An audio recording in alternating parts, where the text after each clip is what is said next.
Au nom du Père, du Fils et du Saint-Esprit. Nous fêtons aujourd'hui la fête de l'Épiphanie. Épiphanie, ça veut dire manifester ce qui est caché. Or, qu'est-ce qui est caché dans cette nativité? Eh bien, c'est la royauté et la divinité de cet enfant né d'une femme, mais fils de Dieu. Et comme c'est caché, il faut le révéler. Et pour le révéler, Matthieu raconte une histoire dont nous ne savons pas si elle est totalement réelle, mais qui est une légende dans le sens de ce qui doit être lu étymologiquement, ce qui doit être annoncé, une bonne nouvelle.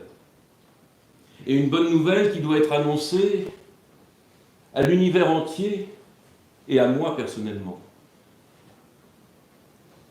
À l'univers, à toute la création.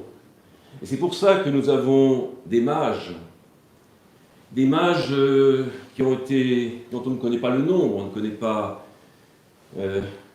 qui sont-ils exactement, mais on sait qu'ils viennent de l'Orient. L'Église a fixé qu'ils étaient trois parce qu'il y a trois présents. Ils étaient des rois, parce que vous l'avez entendu dans l'Ancien Testament, dans les psaumes, dans les prophéties. On parle des rois et des nations qui vont se prosterner, qui vont apporter des présents. Des rois d'Arabie, des rois de Saba, des rois de Tarsis. Tarsis est en Espagne.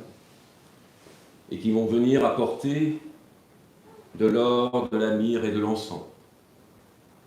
On leur a donné des noms qui sont des symboles pour comprendre ce qui est caché. Il y a Gaspard, le plus jeune, qui veut dire le gardien du trésor, et qui représente toute l'Asie. Il y a Melchior. Hier, Monseigneur Marc disait que ça pouvait être Maelkor, un sage, un mage, un druide des pays celtiques, venu offrir la révérence des pays de l'Ouest. Et Melchior, c'est aussi Mélec, le roi, or la lumière, le roi de la lumière, qui représente le temps de la vieillesse et qui représente tout l'Occident. Et puis il y a Balthazar, Balthazar qui veut dire Dieu protège le roi, qui est le représentant de l'Afrique, de tous les hommes de couleur. Et ils apportent la myrrhe, l'encens et l'or. L'or, c'est la royauté, c'est la souveraineté. Il révèle au monde que cet enfant dans la crèche, il est le roi des rois, le souverain de toutes choses. Il est le Seigneur. Il amène de l'encens. Et l'encens, c'est ce que l'on offre au Dieu. C'est ce que l'on offre à Dieu. Il révèle que l'enfant dans la crèche, eh bien, c'est Dieu incarné. Que le divin est sur la terre. Que le ciel est entré dans la terre. Et puis la myrrhe. La myrrhe, c'est une gomme parfumée qui sert à l'embaumement. Qui servira bien sûr à l'embaumement du Christ. Et qu'est-ce que ça veut dire? Ça veut dire que cet être divin, ce roi, ce Seigneur, va mourir parce qu'il va se donner en sacrifice pour le monde par amour. Donc c'est le symbole du sacrifice, du renoncement, mais aussi le symbole de l'éternité. L'embaumement, c'était la manière de dire des anciens, le corps, l'âme, nous ne mourrons pas, nous vivons éternellement. Et donc, cette bonne nouvelle, c'est que pour tous les peuples, toutes les cultures, toutes les traditions, hier, Monseigneur Marc nous a rappelé, il y a une épiphanie qui est advenue ou qui doit advenir. c'est-à-dire une révélation que le Christ est le but ultime de toute la création. Alors ce n'est pas dans la conscience des peuples forcément, mais ce sont déjà des prémices qui se trouvent dans les traditions. Toutes les traditions ont en elles-mêmes cette préscience de la naissance du Christ. Quasiment toutes les traditions parlent d'une vierge qui va enfanter. Hier, Monseigneur Marc parlait de cette femme enceinte qui était adorée par les Celtes. Et ces hommes, ces mages qui viennent de l'Orient, on peut à peu près être sûr que c'était des prêtres et des astrologues zoroastres, du culte de Zoroastre. Zoroastre qui est le plus vieux monothéisme sur Terre. Et eux, ils attendent aussi un Messie, et ils l'attendaient. Visiblement, ces mages ont vu n'ont pas vu physiquement, puisque si c'était vu physiquement, même tout Jérusalem l'aurait vu, or personne ne l'avait vu, cet astre.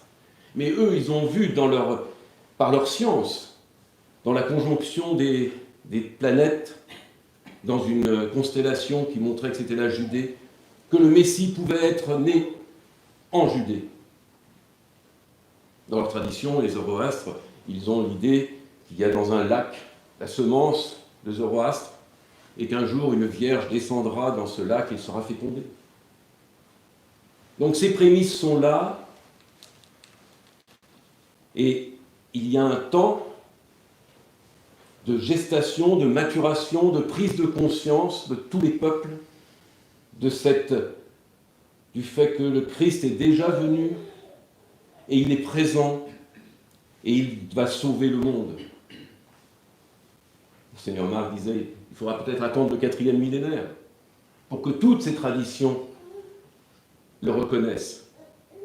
Il y a même je crois, une tradition qui dit que quand tout homme aura reconnu le Christ pourra venir dans sa parousie. Alors ça, c'est la mission, c'est l'objectif de toutes les nations. Mais pour moi, que dit cette épiphanie? Nous devons avoir aussi une épiphanie en nous, une révélation. Parce qu'au fond, est-ce que, de façon quasiment cyclique, nous ne retombons pas dans le paganisme, dans l'oubli que le Christ est notre seul objectif, notre seul but, celui qui peut nous sauver. Et alors il y a deux types d'hommes, c'est vrai, il y a les bergers, il y a les mages. Les bergers, ce sont des hommes simples, où c'est l'homme qui s'est simplifié, qui est dans le silence, dans la solitude, qui lui est dans ce silence intérieur qui lui a permis d'entendre les anges lui dire que le Christ est advenu dans la crèche de son cœur. Mais tous, nous ne sommes pas convaincus, nous n'avons pas forcément la certitude que le Christ est advenu et présent en nous. Alors nous sommes les rois mages, nous sommes les êtres de l'intellect qui savons que Dieu est présent, mais qui n'en sommes pas sûrs finalement, mais nous essayons de déchiffrer dans les astres, dans le monde, dans notre vie, la présence de Dieu. Et un jour, dans cette recherche, eh bien nous voyons un signe, parce qu'il y a des signes dans toutes les vies. Et il y a un signe qui nous révèle qu'il y a la présence de Dieu dans notre vie. Et à ce moment-là, à nous de faire comme les mages, de quitter le lieu où nous avons le lieu de tranquillité dans lequel nous sommes, pour suivre l'astre, pour nous réveiller. Les mages ont fait des milliers de kilomètres pour rencontrer le Christ. Et donc, quand nous avons le signe que la présence de Dieu, Dieu est présent sur terre, est présent dans ma vie, mais il nous faut le rencontrer, pas simplement le savoir, c'est le connaître. Et donc il faut faire l'expérience de Dieu. Et la voie des mages, c'est une manière de devenir berger, de devenir celui qui peut faire l'expérience de Dieu, pour le toucher. Quand nous avons eu ce signe, qu'est-ce que nous pouvons faire? Quel est notre chemin? Alors nous pouvons demander, comme les rois mages, où est le roi des rois? Qui est le roi des rois? Nous pouvons lire les Écritures. Il se trouve dans les Écritures, l'étoile est dans les Écritures, la présence de Dieu est dans les Écritures. Et puis nous pouvons prier.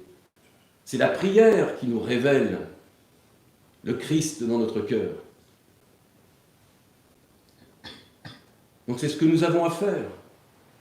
Nous avons à faire cette épiphanie, nous devons révéler à notre conscience que le Christ est dans notre cœur et qu'il est celui qui nous sauve et que nous devons suivre. Ça ne veut pas dire devenir moine ou monial, mais ça veut dire mettre le Christ dans tout ce que nous faisons, voir sa présence dans tout ce que nous faisons. Les rois mages partent par une autre voie, on dit.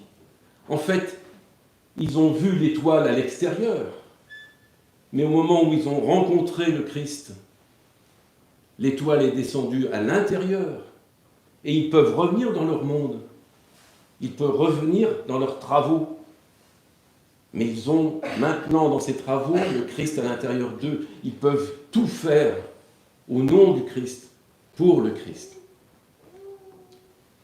Et j'ai été frappé par cette phrase de l'hymne que nous chantons. Les serviteurs de l'astre apprennent de l'astre, de l'étoile, à t'adorer, toi, le soleil levant, à te connaître, ô Orient du haut des cieux. Nous sommes les serviteurs de l'astre. Et nous apprenons des signes de notre vie. Nous apprenons que le Christ est en nous et qu'il est le soleil levant, qu'il est notre soleil, celui qui nous sauve. Et nous pouvons avoir cela dans le cœur au moment où nous allons aller communier. Parce que là, nous sommes encore des rois mages. Nous voyons l'autel, nous entendons la parole, donc nous voyons l'étoile. Nous allons apporter nos dons. Nous allons intérieurement nous prosterner le dimanche et dans la semaine, nous nous prosternons dans l'église. Et nous allons communier, nous allons toucher le Christ et nous allons le prendre en nous et nous allons avoir l'étoile en nous qui nous permettra de revenir chez nous, illuminés et porteurs du Christ. À lui soit l'honneur, la puissance et la gloire au siècle des siècles. Amen. Amen.